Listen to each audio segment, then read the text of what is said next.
I think that's the one that I would most want would be Could Sonic you imagine if the they did like the whole like Sonic Heroes thing? Oh. Yeah, like a Team Sonic deck, a Team Shadow deck, a team... Whatever team... The fucking alligator? I don't know. the cats from... Yeah, whatever. Yeah, I don't know.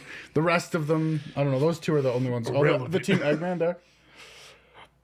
Oh, yeah. Oh, there's... Didn't Amy have a team? Yeah, but who cares? That's true. Like, sorry if you loved the Team Amy, but like, why? Why? Sonic Heroes Amy, was a very fun game. Don't get me Cream... wrong. I forget the third one. Was it Rouge? No, she was Shadow. Yeah. She was Team Shadow. It was Shadow, Rouge, and the robot. The robot. Wasn't it Eggman? No. Eggman wasn't actually on a team. Oh, he was still the quote-unquote villain, but it was Shadow, Rouge, and I can't remember the robot. Metasonic? No. It's just a regular, like, one of Eggman's regular robots that gains sentience. I believe you. E123 Omega. E123 Omega. Yeah. Thank you. Gracias, puta. Yeah. Call him a hoe? No, I call him a bitch. Oh. Thanks, bitch. Hello and welcome to the Mana Flood podcast, the only podcast where the boys decided a hand with 5 lands, an arcane signet, and a soul ring was a good enough hand to start. Get your floaties ready because the episode starts now. Hello and welcome back to another episode of Mana Flood. I almost forgot what we were called. I almost said Chaotic Cast. Not that one. Nope. We were just talking about how that one's dead. I am From the Flood. And big thank you to Nom Honey for that wonderful intro that you just heard. It really means a lot that she was able to record that for us, and it has been so incredible. Again, I am From the Flood. You can find me on social medias, on Twitch and YouTube. I think I have an Instagram. I can't remember. On X. I should get Blue Sky at some point. I really Probably, should. yeah. Yeah. The wonderful gentleman beside me here. Hello, I am ParmaJawn. You can find me on X, Instagram, TikTok at ParmaJawn TV. I mostly just shitpost about Magic the Gathering. That's it. And also a very big shout out to our friend Ozzy. They're the ones that did our Mana Flood logo, and they also did the logo for our gameplay episodes, which you will hopefully see at some point. Mm-hmm. I don't think we've had one where I haven't forgotten the name of that show, so... Fair. They let me do intros. So today we're going to be talking about the best and worst, in our opinion, of 2024. Now, we're not going to talk about controversies or drama in the Magic world. We have episodes for that, that we did speak on that and gave our opinions. We're talking specifically Magic product today. Yeah. So, sets we liked, sets we didn't like, cards in particular, all of that will be coming up. It's going to be a ton of fun, and I am here for it. Now, I don't think anything I'm going to be saying in this episode is going to be particularly surprising to anybody. I think Not really. I think I was pretty vocal about the things I liked and the things I didn't like.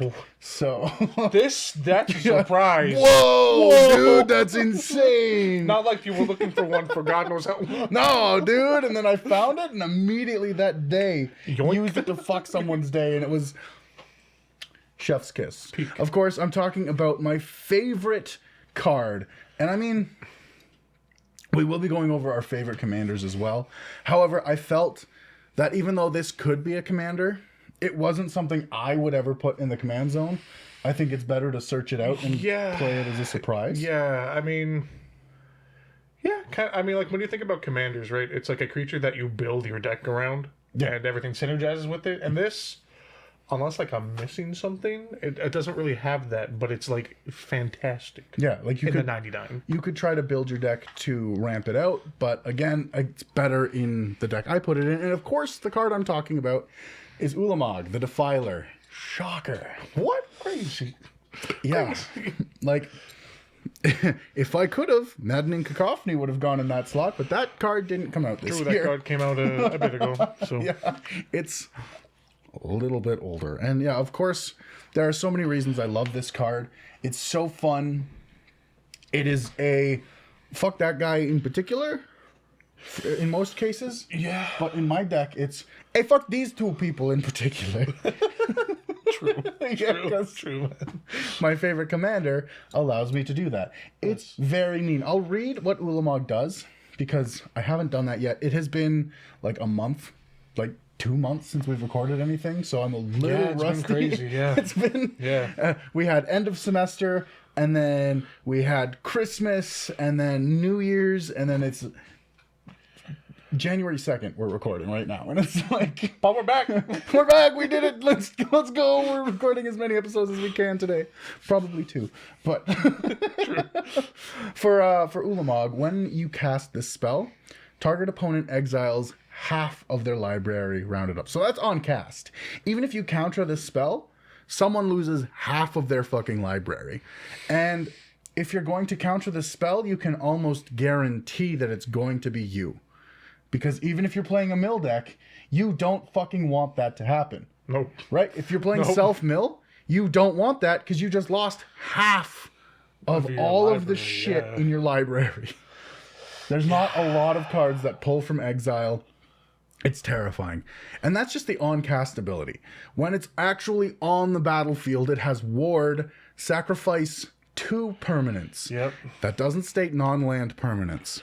So the only way you can target this is by sacking 2 things you have on the board. It's absolutely brutal. It's very good, man. However, he also enters the battlefield with a number of 1/1 counters on it, equal to the greatest mana value among cards in exile.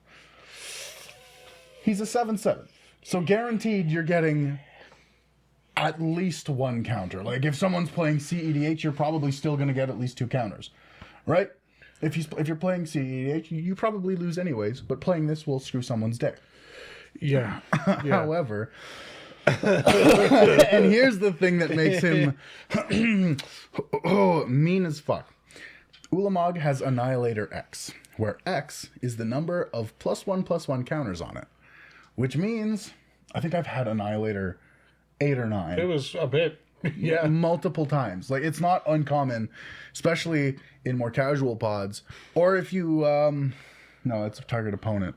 I was gonna say, well, if you can exile one of your stronger things, because it just says greatest mana value among cards in exile. Yep. So if you could exile, say, an Emrakul, you get 12 counters on it, and then you just bop, right? Yeah. So if someone's exiling your shit, that means there's even more reason not to exile Eldrazi, right? Because you're like, oh, well, I want to exile this Eldrazi, get it out of the battlefield. Now you have to think twice, because I have tutors in that deck now that I can pull him and go, 12 counters, get ready, dude. I got you. It's going to be a bad time. So he's so mean. He's so much fun. The dog's out here wagging his tail and knocking shit over, and it's okay. Hey, buddy. But, of course, with my favorite card of the year, we have to talk about my least favorite card of the year. Yes, sir. And this, I don't even think anyone's going to really disagree with this, except the people who, like, Play in it. every deck. Yeah. But, I mean, I would play it, too. It's just, it's not as fun. It's Polywog Prodigy. It's a 1/3 frog wizard for 1 and a blue. Also, I didn't say it earlier, but Ulamog costs 10. 10 colorless, that's it. You get them out. Easy. Anyway, Polywog Prodigy has Evolve. Whenever a creature you control enters, if that creature has greater power or toughness than this creature, put a +1/+1 counter on this creature. And then whenever an opponent casts a non-creature spell with mana value less than Polywog Prodigy's power, draw a card.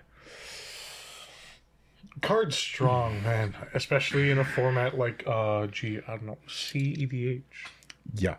Super But strong. even if someone's playing a green-blue deck that focuses on big creatures and counter spells, this thing is baloney. Yeah. Because it's free card draw. Yeah. You can stick it in. It can be essentially another heuristic study. Yeah. Except there's nothing people can do. There's no Nothing. tax There's to no pay. tax You to pay. just They get a just card. exactly. Yeah. Yeah. And it could be will most likely be multiple cards in a turn. Yeah, this card's really strong. I still kind of want to tinker with it in my Kinnan list. Yeah. Because like card's phenomenal. But yeah, Kinnan's blue-green. Yep. So, yeah, any blue-green deck, this card is so strong, and it really gets up to a point where you can't really do... You can get it high enough that there's not a lot you can do in one turn. Yep. Really easily, right? Turn 3 or 4, you've had a lot of ramp. Slap down Polywog Prodigy is the first thing, and then a couple more creatures. And now you've got an absolutely massive little guy. Yeah. Right? You got a huge little guy. We got a huge little dude to do little dude things, you know? And Ribbit, or whatever frogs do. that's true. I was in grade 1. Yeah. So yeah, that's my least favorite card. I didn't love it. It's scary, and it gets very big very quickly. Yeah. And it's a problem. It's a problem, for sure. I would say, built properly, it's more of a problem than Rhystic Study has ever been. Because you can always pay the 1 for Rhystic Study. I agree with that, except for the fact that just simply Polywog... Oh my god. Polywog Prodigy is still a creature. It's easier and to Rhystic remove. Study is still an enchantment. That's true. So That's the only thing I will slightly disagree on. But other than that, yeah, cards, you know. it's slightly easier to remove. It's slightly but, easier. like, Yeah. There's a lot of things that target permanence or non-land permanence as well now. Yeah. So, but yeah, no, I see where you're coming from. I get that. yeah. Yeah, no, for sure. Gotta hit that Canadian slang. Oh yeah, for sure, bud. Oh yeah, no, for sure. Yeah. Oh yeah, no, for sure. Moving on to my favorite and least favorite card. I'm not gonna lie. Not most, all of these are from Foundations, which I know a lot of people weren't a big fan of. But I'm not gonna lie, this set was much better than I thought it was gonna be, in my opinion. So people, I haven't really talked about it on the podcast ever, but people that might be watching that have talked to me in the past, who knows how long, know that I was very excited for this card, and I was so excited, in fact, I built a deck around it. And this card is called Heir Apparent. Heir Apparent costs 1 and a white for a 2/2 that says when this creature enters, create a number of 1/1 white rabbit creature tokens equal to the number of other creatures you control, called Heir Apparent. A deck can also have any number of cards named Heir Apparent in it. Oh, that would be such a fun deck. My brain is already like, Elish Norn! So, Elish Norn is insane. The way I build it is... Phineas, Ace Archer from Bloomburrow, was probably one of my favorite legendary creatures from that set. Mm-hmm. And for the longest time, I was like, man, I can build like a rabbit Kindred deck, but like I don't know how to do that exactly. And then this card got leaked, and I'm like, never mind, we're good. So basically, it's another card you can have multiple of in a deck, such as like Dragon's Approach and Slime Against Humanity, that kind of thing. But yeah, cards fun, man. You just play a bunch of these and you make a lot of dudes. A lot of dudes. And because the card's in white, you can actually flicker this card a bunch. And all of them enter at the same time, so all of them go off at the same time. See, I have a deck that's already quite perfect for this, and I've taken some cards out. What deck is this, Chase? Press. Well, that's from the podcast. I think Preston could potentially go pretty hard with this, actually. I'm thinking, if I switch the commander from Preston to Elish Norn. Yeah. And then just keep Preston in the 99 is a fun little, haha. Now I have ghost rabbits. Yeah. Yeah, it would For sure. go fucking hard. Yeah, for sure, man. Like this deck, oh my goodness, I need to go buy like 30 Heir Apparents right And the now. thing I That's like... on the list for things I need, by the way. Cool, when I go to the face-to-face in March, not a sponsor. Please. Yeah, please. I'll see if they have like 30 or 32. Yeah, because like that deck would go so, because right now I tore Preston apart for Preston the Vanisher, by the way. I know I didn't Yes. finish that sentence. It's Fair Preston the Vanisher. He is such a fun deck. He just revolves around going infinite. But if I kind of take out all the stuff to go infinite and make it into a Heir Apparent deck and switch him into the 99 and pull out Elish Norn, then that deck will go hard. Yep. Like, that deck will be terrifying. Then we could be two-headed giant Heir Apparent deck buddies. Oh, I'm down. I'm so down. Right. But yeah, this card, there's actually like tons of decks to build around it. Like Zinnia, who was in the was one of the Bloomborough precons, gives everything Offspring. You can build that. Balaam the Haymaker from Bloomborough. It's basically Phineas but with red and more like token centric. You can get Impact Tremors in there. It can get nasty. I really want to build that actually, and I was gonna eventually convert Phineas into that. But then I started thinking, what if I just have 2 Heir Apparent decks? Oh well. Opie dopies, my guy. Oopsie-doopsie. Especially because it's in the Foundation set. Yeah. Which means it's going to be cheap for a long time. Oh, yeah. Unlike other cards that say a deck can have any number of cards with this name. Yeah. This one's in a set that's going to be reprinted for years to come. Exactly. So we're going to get, like, I know for a fact we'll get some really, really pretty arts in Secret Layers and stuff. Yes. Eventually. Rip my wallet. Because that's what we've gotten, like, a bunch of different Secret Layers that have persistent petitioners, for instance. Yes. So there's no reason to think we're not going to get Heir Apparent. It's a sought-after card, and it'll be a pretty and a unique alt art that they can be like, I can sell thousands of copies to one fucking person of this 5-card Secret Layer. Idiot. I'm the idiot. Yeah, I might be too. But yeah, Heir Apparent, super simple card, but I love it. It's 100% like my favorite card of the year. Moving on to my least favorite card, which is also from Foundations.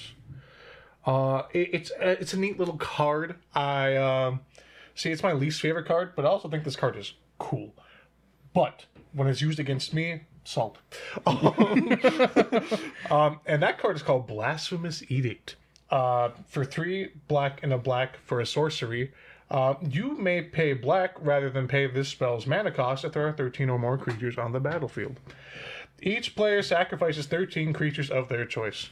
Why does this salt me sometimes, might you ask? Well, one, board wipes are never fun, but I understand. They have to happen. The fact is, because it's sacrifice, that gets around one of my favorite keywords, called indestructible there, buddy old pal. Sure does. And that's why it rages me so much. Yeah, that's actually really cool. I haven't had a whole lot of time for Magic, what with my studies, for school, and all of the other projects I've had to take on. So that is a really cool card. Yeah, and I can see it being so good in a token deck. Yeah. Right? And I'm sure that's what, like, a zombie deck, mono black zombie deck, or any like black white token deck, that would be so busted because you have 13 things on the battlefield, right? Easy, whatever. It's black, so you'll have tons of whenever a card hits the graveyard effects, which is this card realistically goes hard in like any deck that has black in it, but goes like exceptionally hard in like aristocrat kind of decks or sacrifice decks. Crazy card. Oh my goodness. Yeah, you've got like a Blood Artist or something on the battlefield. Yeah, like literally if you're playing like a Teysa Karlov deck or like a Braid's Arisen Nightmare, like anything like that, you're cooking. You're cooking so much. Like you get a Michelin star. You're cooking so much. Yeah, that would that's good. I want to build some decks around this now. Yeah, like, so and just to make you salty, because like it'll have. To be fair, you don't have to try very hard. It's true. I have the weirdest luck in Commander. I will actively be winning by quite a lot. And this Yukimoto looking motherfucker just draws the right card at the right time. He's like, my grandpa's deck has no botany cards, and wins the game. Yeah, and I'm just there like. One of my best friends is also my 13th reason why. Let's go. That got dark. Anyways. I mentioned by name in his note. Full name. Full name. First, middle, last. Yes. They're all there. Bold capital letters. Yeah. The Blasphemous Edict makes me salt, but I will admit, card is really cool. It's an interesting card. if you're the one playing. If it's played against you, fuck that card. It shouldn't exist. Correct. But Correct. And like I said, my favorite not my favorite, but like one of my most used keywords is probably indestructible. I play a lot of green and white. So it's very unfortunate for me when I have to sacrifice my indestructible creatures. yeah, I don't love that. Yeah. That's why you need a black counterspell. Correct. Do it. Yeah. Anyways, moving on. Chase, what is your favorite commander and your least favorite commander from this year? My favorite commander. I think this will be nobody's. Sorry, everyone's surprised. everyone's surprise. My bad. It's never first appearance on the podcast for sure. First time ever speaking about this card. I don't even know what this card does, and it's right in front of me. True. It is, of course, Ulalek Fused Atrocity. Wooburg and colorless Eldrazi. So good. So good. And this card says devoid. This card has no color, which means it's a colorless card, but it's still Wooburg. Isn't that great? Isn't that fun? Yeah. I mean, I think it's awesome. It's However, fucking I have played against this deck, so I think it's less awesome. Card itself, cool as fuck. Deck I built, I mean, the deck is cool. However, I can't play it much because of the amount of salt collectively brought at the table. Like, we've played like 4 to I think 8 or 9 player games, and it has won in all of those formats, like decisively. correct. It's really fucking mean. And Ulalek Fused Atrocity is a legendary creature who is an Eldrazi. He's devoid, he has no color. Whenever you cast an Eldrazi spell, you may pay 2 colorless. If you do, copy all spells you control. Then copy all other activated and trigger abilities you control.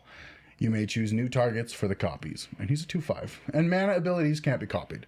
So they did that, of course, so that you can't infinitely gain colorless Yeah, mana. because that would be crazy. Because one soul ring, just bop. Infinite soul rings to pay Ulalek triggers. So that makes perfect sense. I get it. But with the amount of ramp I have stuffed into that deck, the deck's not done yet.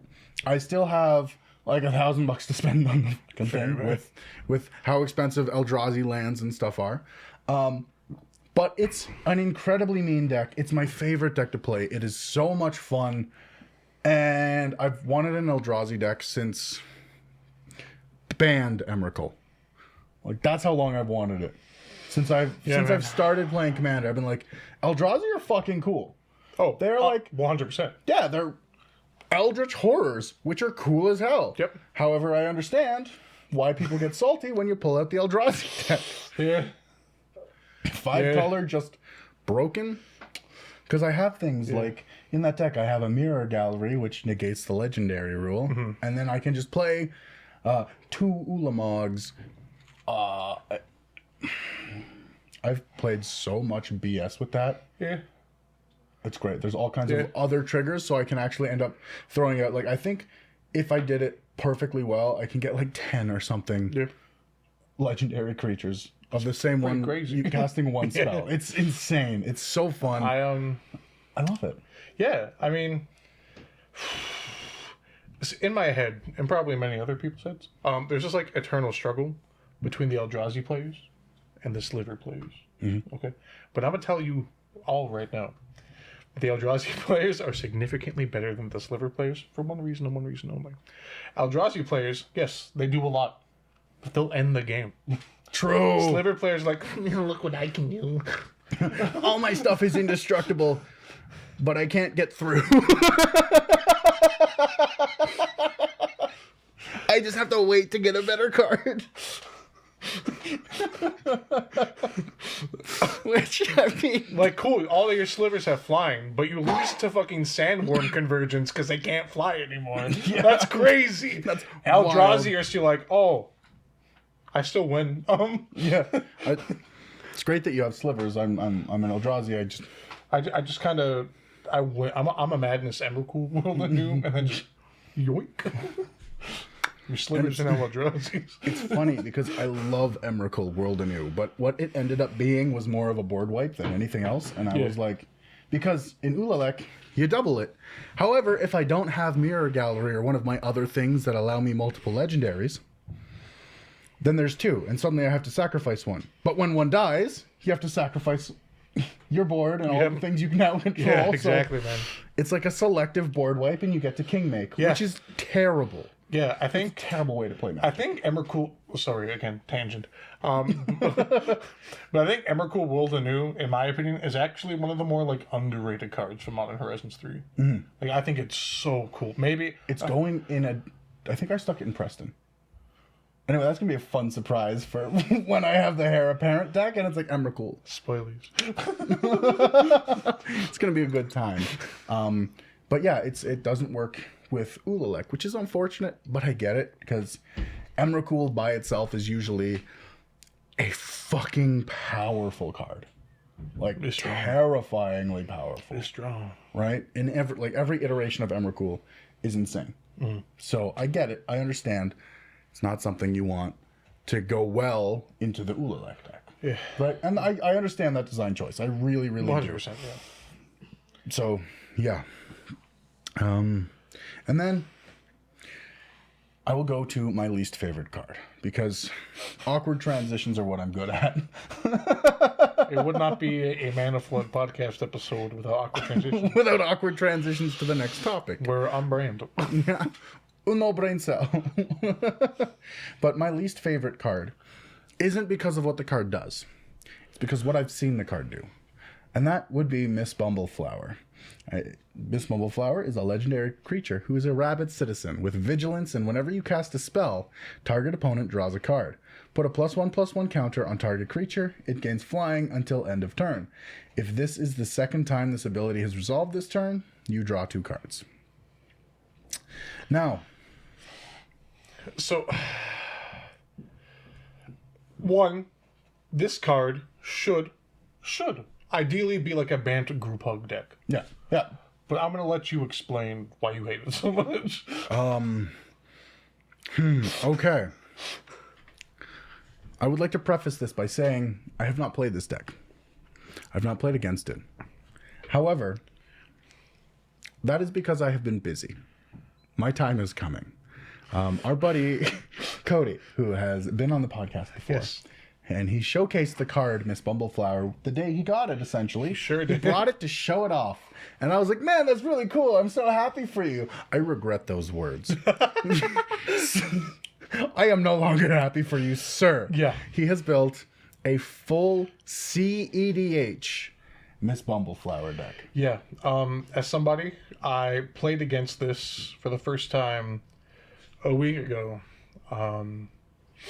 The main goal of this CEDH list is to essentially make your opponent draw their entire deck.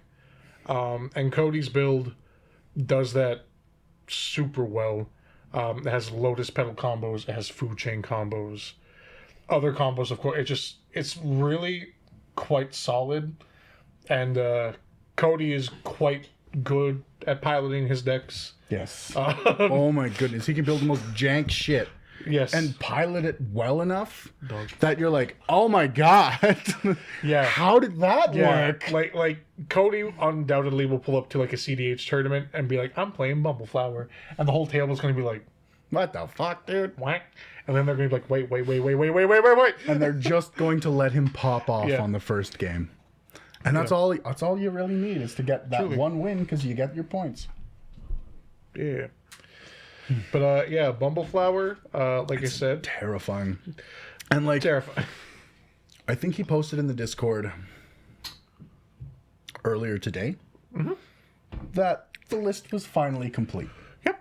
So it's even So- worse now. And by worse, we obviously mean better. Yeah. Worse for us. Yeah, worse for us Yep. as people. I can't bring Eldrazi into this, because by the time I get my ramp, I'm dead. Yep. So, That's fair, man. yep. I have to finish my Atraxa CEDH build, which costs money. But it's fun. Will do. It's definitely one of the more fun CDH deck, in my opinion. I love that deck. I can't wait to finish it and then us have a CEDH episode, but we might also end up doing assuming Bumbleflower doesn't become meta CEDH? I can't see it, but like, who knows, man? We might have like an off-meta CEDH game. I love that so much. That would be so cool, right? Oh my god. That would be a fun little gameplay episode. Don't steal that, other YouTubers, but if you do, It was us first. there's literally nothing we can do about it. Shout us out. Maybe we can collaborate sometime. Yeah, please. If you're watching us, thanks. Yeah. All right. Moving on to my favorite and least favorite commanders that came out this year. Once again, Foundations. My least favorite one comes from Foundations, but Foundations Jumpstart, but we'll get into that. My most favorite one I actually built fairly recently.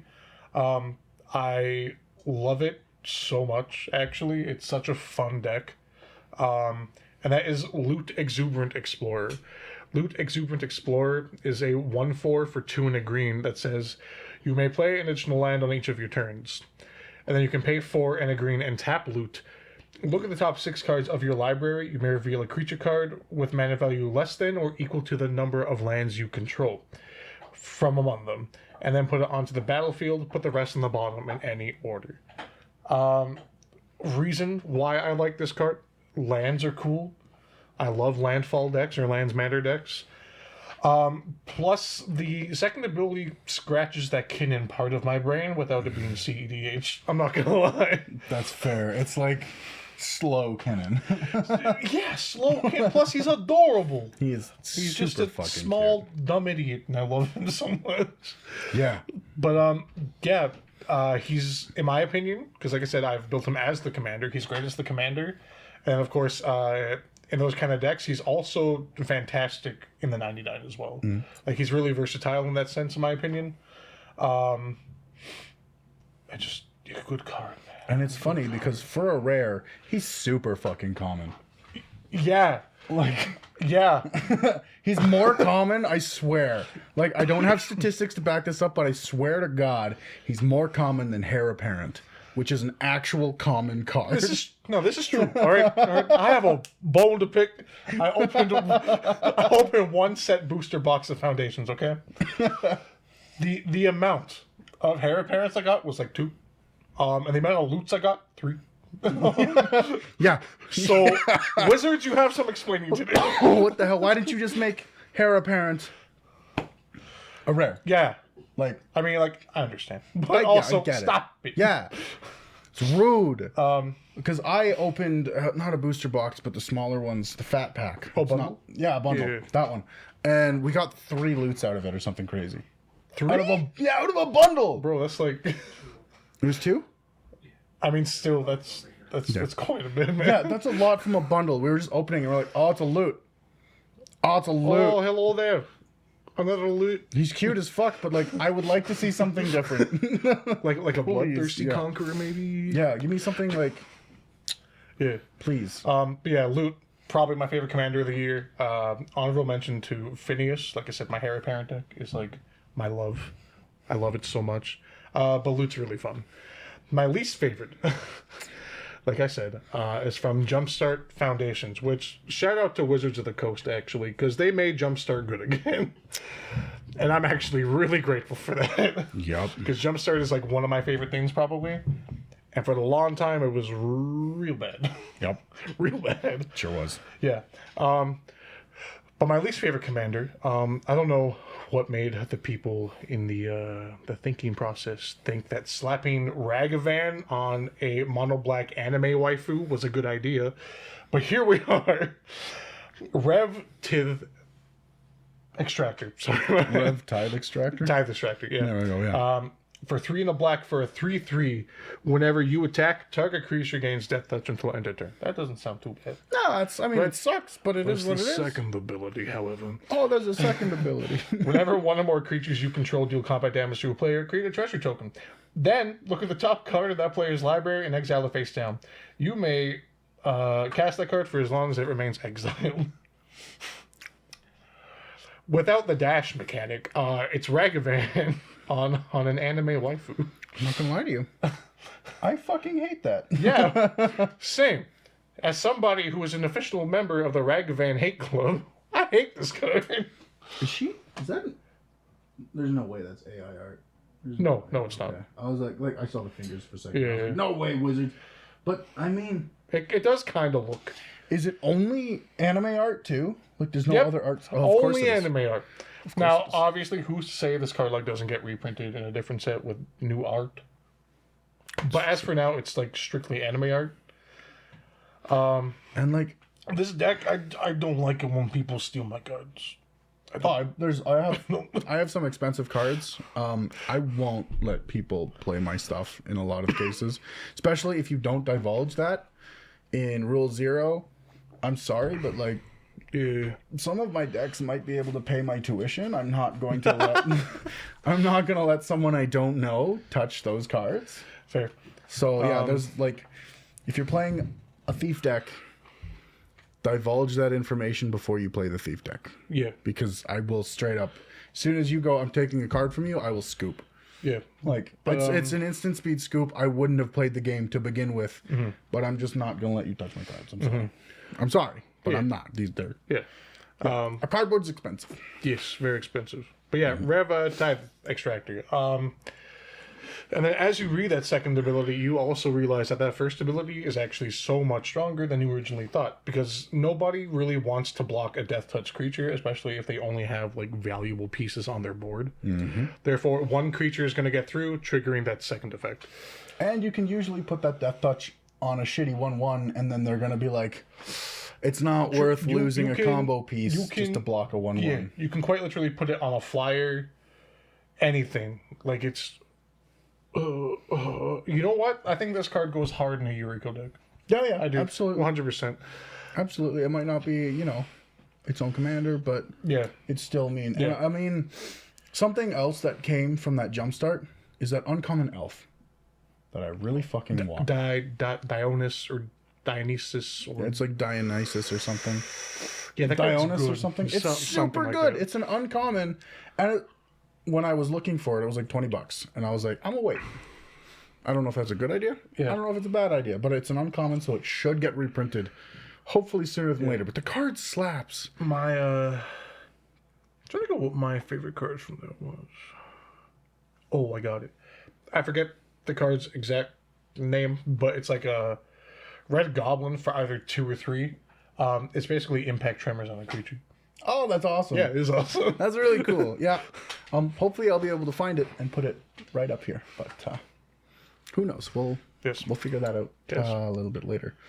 And then we're almost done. We only have a couple more topics to go here. Let's check it out here. Okay, so favorite and least favorite sets that we had from this year. And once again, my answer is going to be a massive surprise to everyone here. No way. I loved Murders at Carlo. No, I liked. What? I liked Modern Horizons 3. I know. And I know a lot of people actually didn't like this set. A lot of people were really mad with the set and really upset with it. Because opening packs felt shitty. And I get that. Yeah. It makes sense. There was like a couple of cards you were hunting for, but for the most part, it was kind of compared to previous Modern Horizons packs, it was meh. Yeah. But I'm a sucker for Eldrazi. I absolutely love them. So it was my favorite set. Everything I've spoken about so far in this episode, pretty much, has been from that set. So, That's fair. like, there's a lot there that I like. And I think going forward, most of the things I'm talking about are actually the set.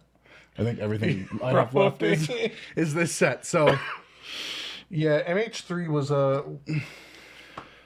there was a Modern Horizon set. It was really cool.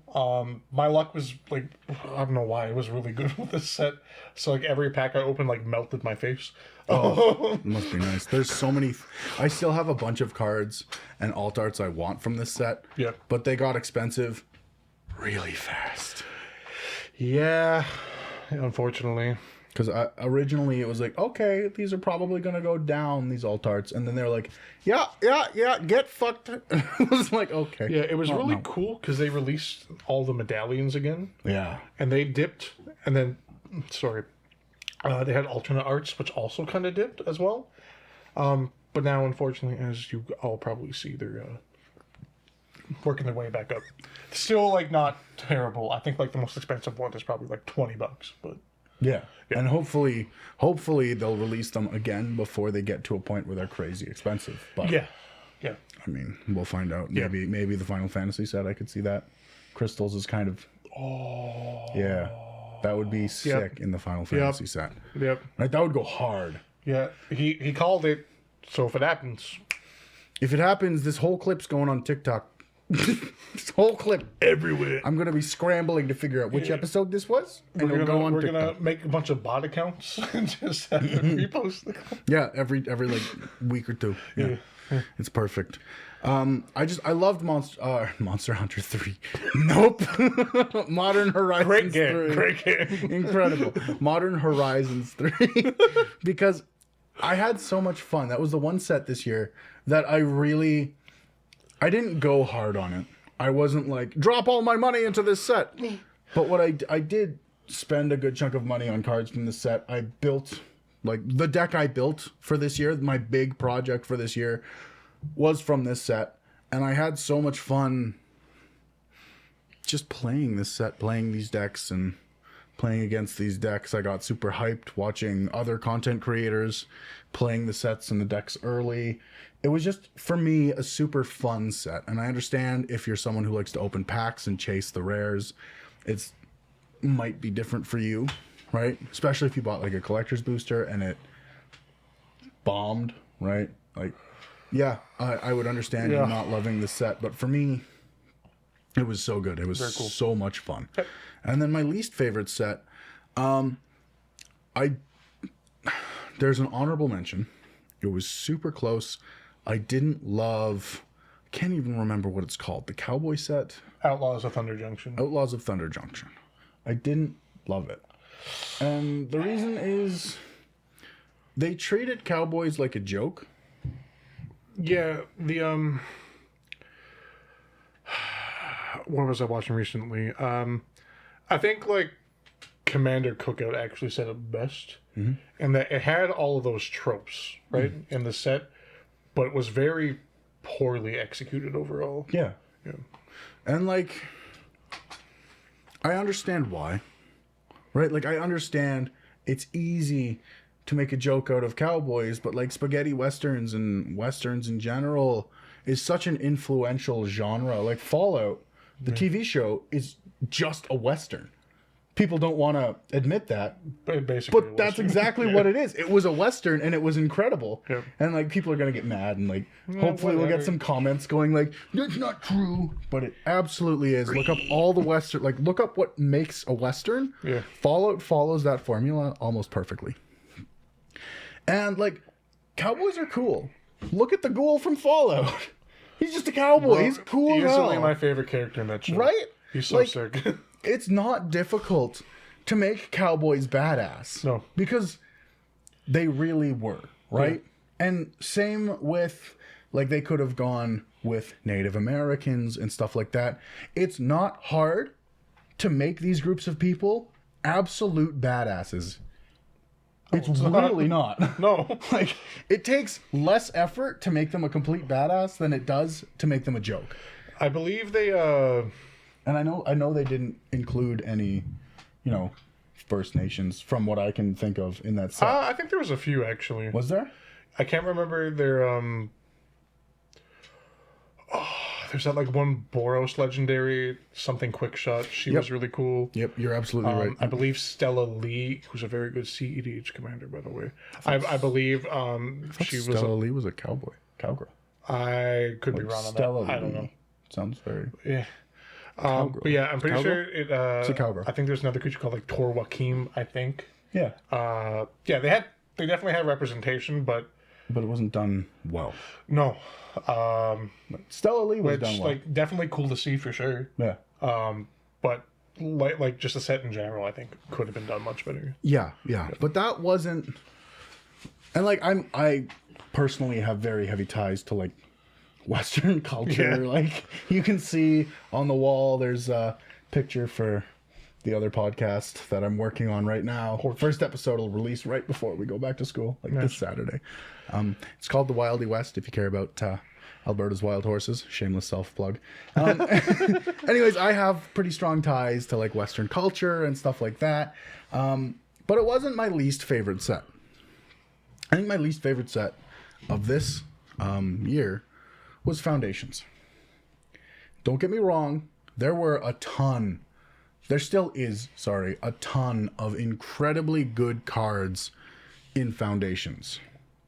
It has a lot of stuff, but in the end, especially like you said, you bought a full set booster box. Yep. It's very underwhelming to open those packs.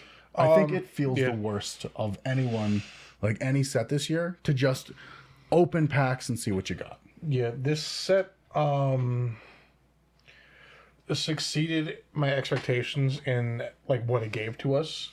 Like a lot of the reprints were really cool. A lot of the new cards they gave us were super cool. But I definitely agree. When I was like opening my packs, it was kind of underwhelming. Yeah.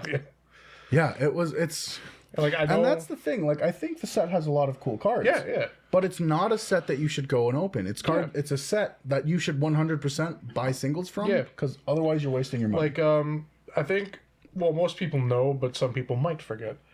Is that this set is very much meant to take place of what was core set for Magic. Mm-hmm. Therefore, the set's going to be like a lot of reprints, right?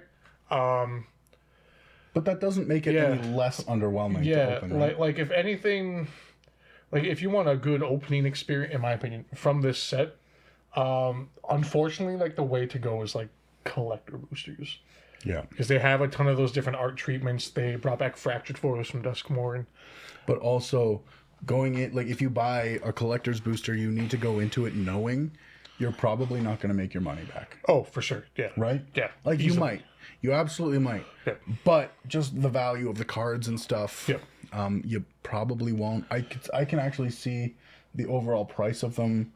Well, no, because there are some chase cards. I was going to say I could see the price overall going down, but no, there's some chase cards that make the price kind of worth it if you're going for the chase cards. But again, it might be better, save you money in the long run, to just buy the chase card, spend the extra money. Yeah, for sure. So, yeah.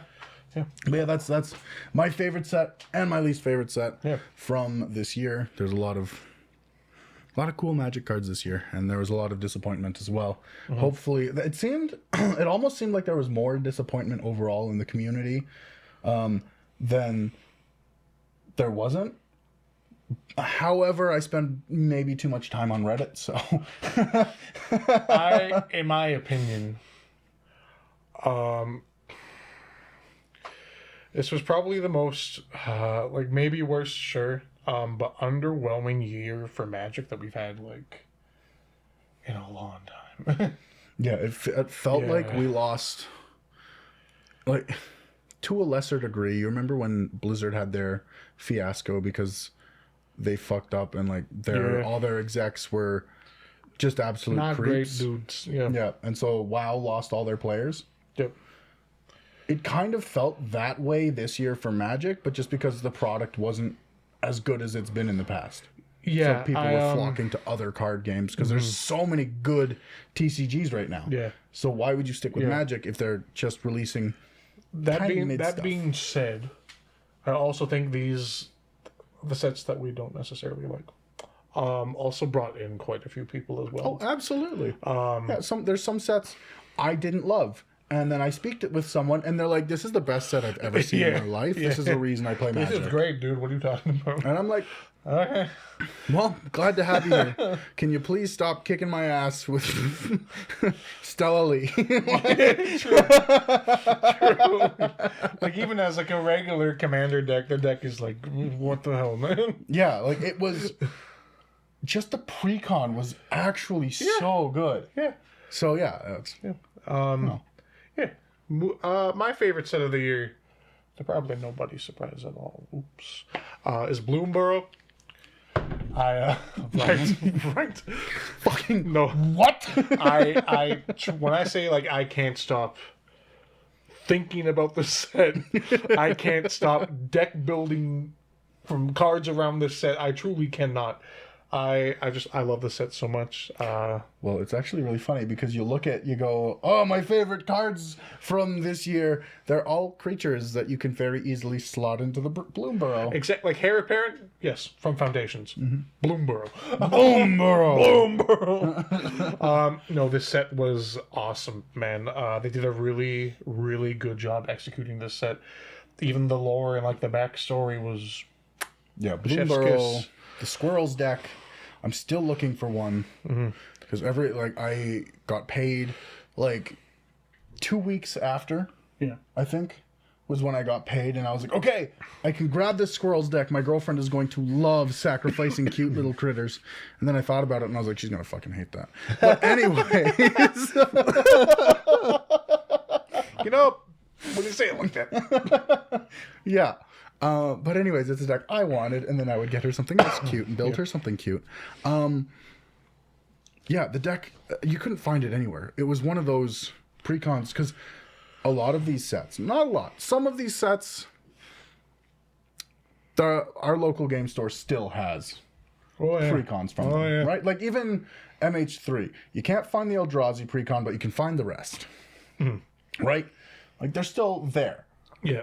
And this set, Bloom Burrow, you can't find any of the precons. Bloom Burrow was one of those like really rare sets that was so good that not only did they run out of precons, but a lot of like LGSs ran out of just Bloom Burrow product in general.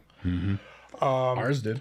Ours did quite a few times actually. It's like, we got it in, it's gone. We got it in, it's gone. We got it in, it's gone. And I'm like, fuck's sakes. We don't know when we're getting any in. Next day, oh, by the way, we got some in. Gone. It's gone. Fuck. Yeah, and like product aside, well, product kind of not aside. My bad. Even like the singles from this set were like so good, man. Yeah. So good. They gave within the Bloom Burrow Commander set within. They gave Planeswalkers like Bloom Burrow treatments. Hold on, I gotta acknowledge. Did you just apologize to the fucking mic? I sure did. All right? It has feelings too. Fucking okay? Canadians, am I right? This guy smacks the mic stand, not even the mic, goes to the mic and goes, I'm sorry. Like, fuck you, Shorzy. okay, sorry. That was just, my brain was like so fixated because you hit it. Like, if there were any "My bad, doubts bro." that this podcast is Canadian, you're welcome. My guy just apologized to me. I literally just apologized to a fucking inanimate object. That says a lot about us. We're sorry. Yeah. Sorry about that. Sorry about that. Oh, fuck, bud. Oh, fuck. Jeez Louise. Anyways, yeah, Bloom Burrow. Great. My least favorite set of the year was actually Bloom Burrow. incorrect. Was actually the first set of the year, and that was Murders at Karlov Manor. Why, you ask? Ravnica, in general, is one of my favorite planes in Magic, and it's also been some of my favorite sets in Magic. And they really made it feel like a joke, truthfully. Oh my god. That set was so revived. They took characters that from like Ravnica's history, essentially, and put like a magnifying glass and a fedora on them and called them detectives, and that was the set. Don't get me wrong, the set had some really cool stuff. Vein Ripper was a great card. The Surveil lands are fantastic. There's a couple of other cards that I can't really think of right now that were really cool. But in general, it was a mess. They could have done Murders at Karlov Manor a lot better, in my opinion. Like, a lot better. It's the same as... God, I forgot. Outlaws of Thunder. Outlaws of Thunder Junction. Yeah, they had like the stereotypical like murder mystery tropes. Yeah. Which was great. Just the execution was fucking terrible. Yeah, like, if every card in a set feels like it should be an Unfinity card, you fucked it. Right? You fucked that set. So don't, like, if anyone at WotC is watching for whatever fucking reason, just don't do that. Not everything, like... Yeah, and I understand there are people that like that set. And I'm not dogging on you. I agree you should like that set. right? If that's your Someone's favorite got to set, buy it. yeah. If that's your favorite set, that's great. Don't shy from that. Good for you, man. Just try a little harder, Yeah, like, please. oh my goodness. Yeah, Because like I don't mind the ideas. no. We need more effort, man. We need so much more effort. And it sucks because there were some YouTubers that put a lot of effort into their gameplay episodes for Murders at Karloff Yes. Manor. And Yes. even that, because the premise was so just kind of dumb, even that came off as a little cheesy, Yeah, right? yeah. And it was...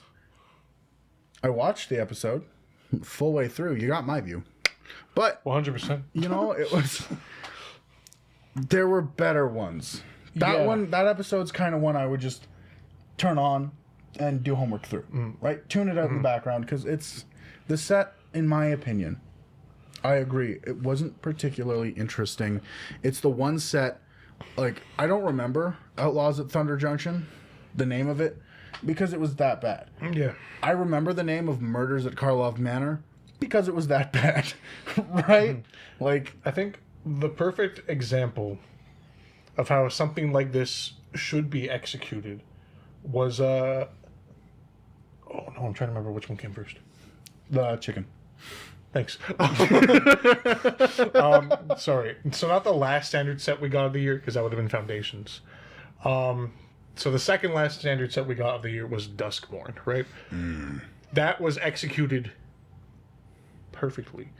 Again, it was still quote unquote trying to make like characters from like Magic story cosplay as something or whatever, I Yeah. guess you could say.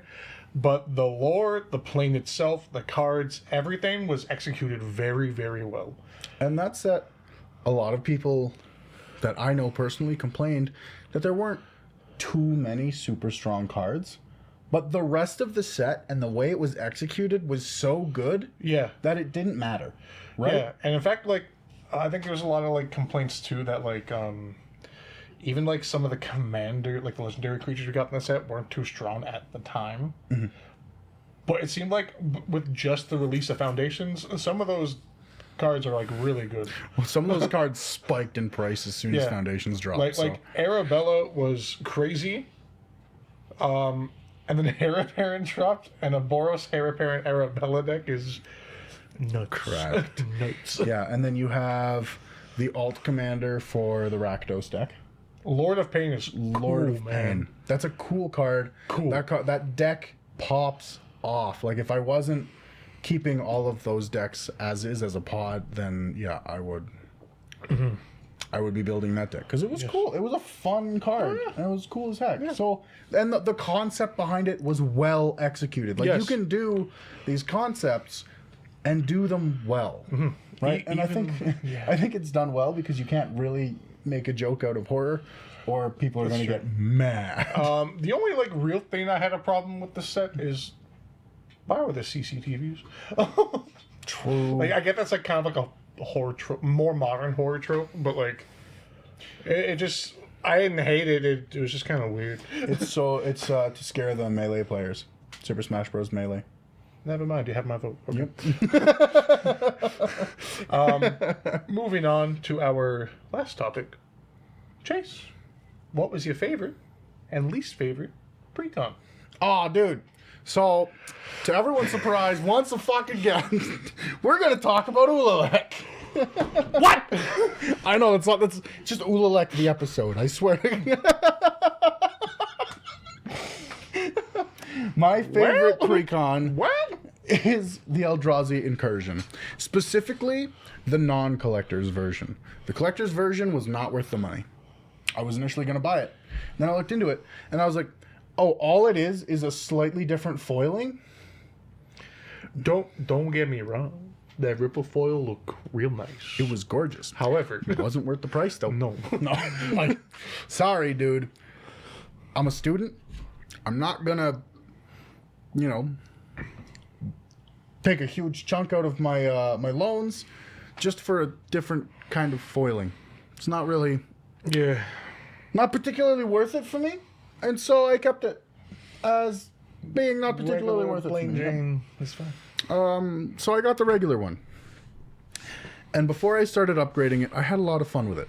It had its problems, don't get me wrong. It had a very, very solid Wooburg mana base. It was a super good mana base for a precon. I loved that about it. However, there were things, the creatures and the synergies were kind of awkward and kind of weird. The alt commander didn't really belong in the deck. Like, it couldn't really be the commander as well as Ulalek was. Yep. Right, so that was one of the first cuts I actually made, was the alt commander. Because I want to build a deck around the alt commander. Maybe that'll be my CEDH episode. Yeah, that'd be cool. That would be a really cool one. Be very cool To build that. I can't remember its name off the top of my head. Aslask. Yeah. Something Scourge. Yeah. I can't remember the word in between. But Aslask, he was super cool. Off the top of my head, I don't remember exactly what he did. He created Eldrazi spawns, or he did something with the Eldrazi Yeah, it was spawns. something to do with spawns, or what's the other word? Scions? Sure. Yeah. And he only cost 3 mana. Yeah. And he was, of course, Wooburg. Yeah. So, super good. Yes. His alt thing, I can't remember. Anyway, he went hard with Morophon, the Boundless. Oh, for sure. Yeah. And Morophon was another card I cut because it didn't do much for me. Yeah. In that deck. It was potential ramp for my commander, but by the time my commander's out, my commander's not the problem. Yep. So, like, there's no good removal targets for that deck because you get rid of something big. Well, maybe there's goodness.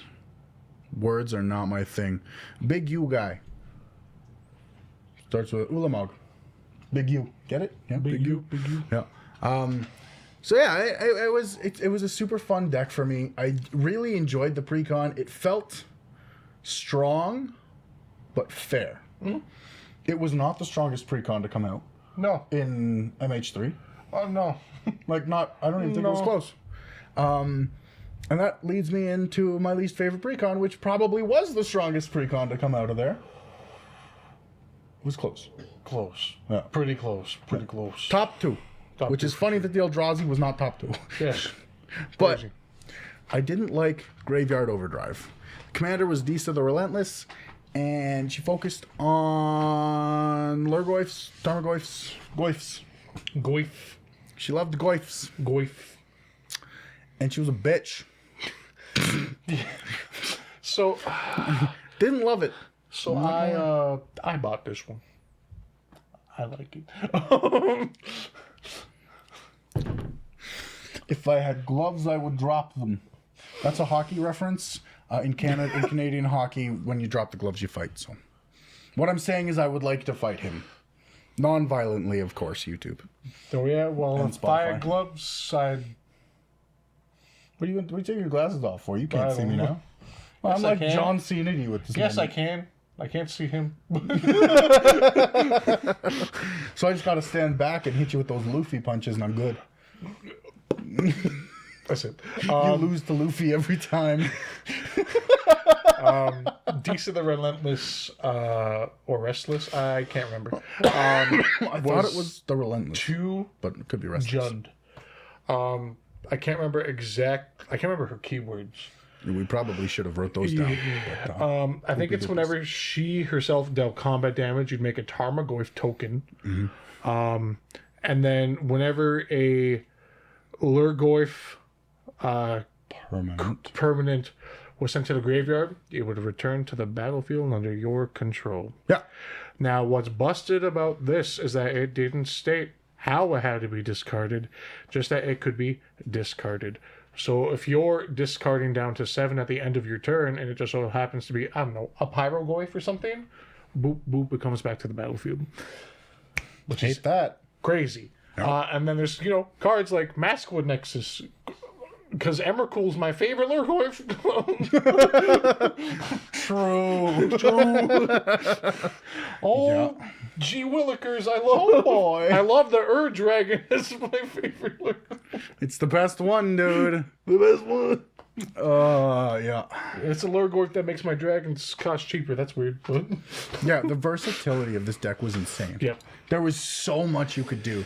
And don't get me wrong, if I owned it, I would think it was super fun. Yeah. But I wanted Eldrazi's to build a crazy Eldrazi deck. Eldrazi's are cool. They are. Yeah. Yeah.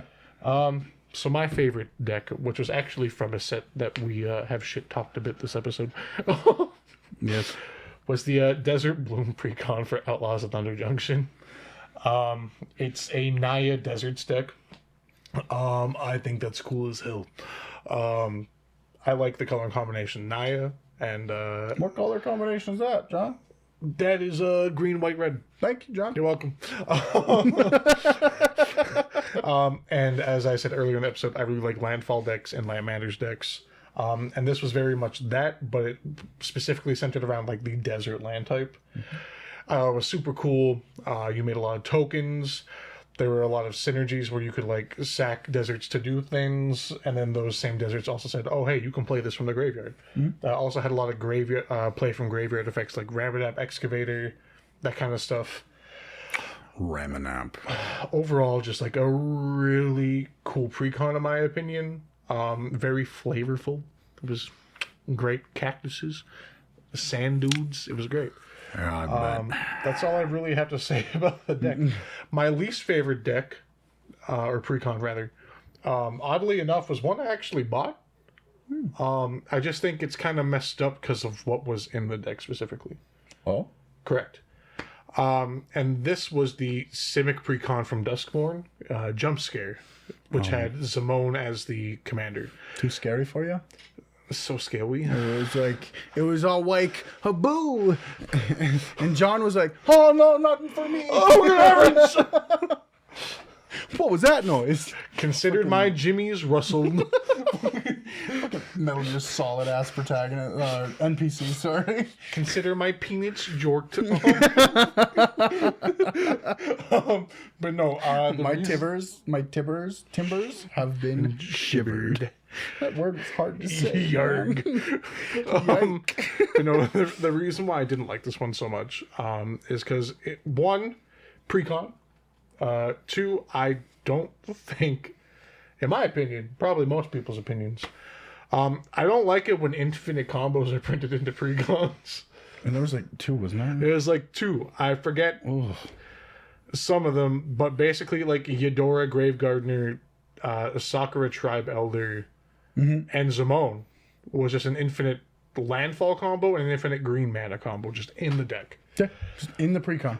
And that's why I don't like that precon. Again, landfall and Manifest Dread, which is look at top two cards, pick one to go to a graveyard, the other one goes face down as a morph. I love that mechanic. That mechanic's cool.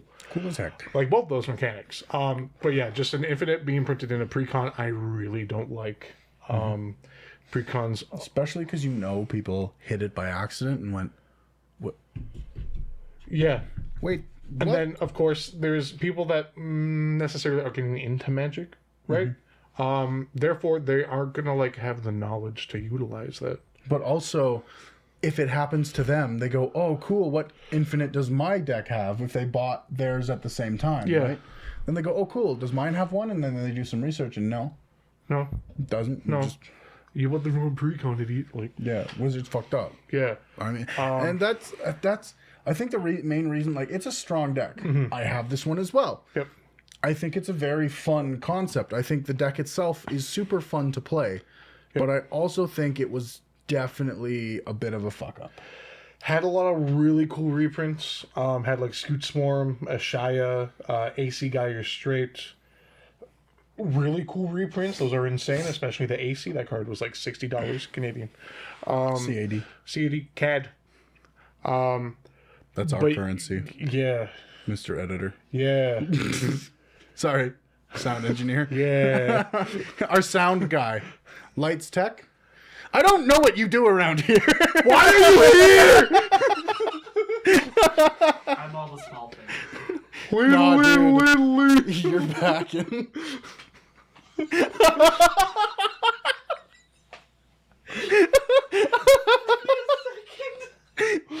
Anyway. I love that it took him a second. Anyways. So good. Yeah, that pre-con, spooky, scary shit. Buy it, probably it's strong. If you can find it, buy it. Yeah. Because those ones, again, they're in our LGS again. Took a while, but they're there. Took a bit, They're back. they're there. Yeah. Still no Bloomborough. I don't actually know if there was a second wave of pre-con sprinter for Bloomborough. If there was, we never got them. I think Wizards was like, people like this set. We did not anticipate this. Let's not print more product, dumbasses. Just kidding. Don't hurt us, Papa Watsy. Please sponsor us. That would be crazy. That'd be insane. Such a good New Year's gift. Magicons. That would be a fun little vacation. But then that requires us going to America, and that scares me. And leaving our house. Oh, true. I am an introvert. Yeah. But yeah, quite simply, just because there was an infinite printed in that pre-con, it's therefore my least favorite. So. Fair enough. Yeah. And that is our kind of summary of the cards and the sets printed for this year. Our favorites, our least favorites, all of that stuff. So thank you, as always, so much for watching. It really means the world to see you supporting us, even though we took a little bit of a break, and I do apologize for that. I had so much going on that I didn't have time to edit or record. So that is on me and my poor time management skills. But again, thank you so much for watching. I am From the Flood. You can find me on X. I'll eventually stream on Twitch again, I'm sure. I have a YouTube that I don't update, but I plug anyways, just because I don't know what else to say here. This isn't scripted, let's be real. Yeah, that's all I have. The wonderful gentleman beside me here. Hello, once again, I am ParmaJawn, aka Gimli Batul, aka Jabba the Gut. You can find me on X, Instagram, and TikTok at ParmaJawn TV, where once again, I mostly just shit post about magic. That's about it. And yeah, I guess listen to this wonderful outro that was made by a Nom Honey, or voiced by Nom Honey, which you're going to hear right now. Thank you for listening to the Mana Flood podcast. Any references to companies or other content creators in this episode are done strictly out of love for the brand, as we are not sponsored. If you would like to contact us, our email is floodedmanapool@gmail.com, or find us on X at floodedmanapool. You can also contact the host directly at FromtheFlood or at ParmaJawn. Have a good day. Bye.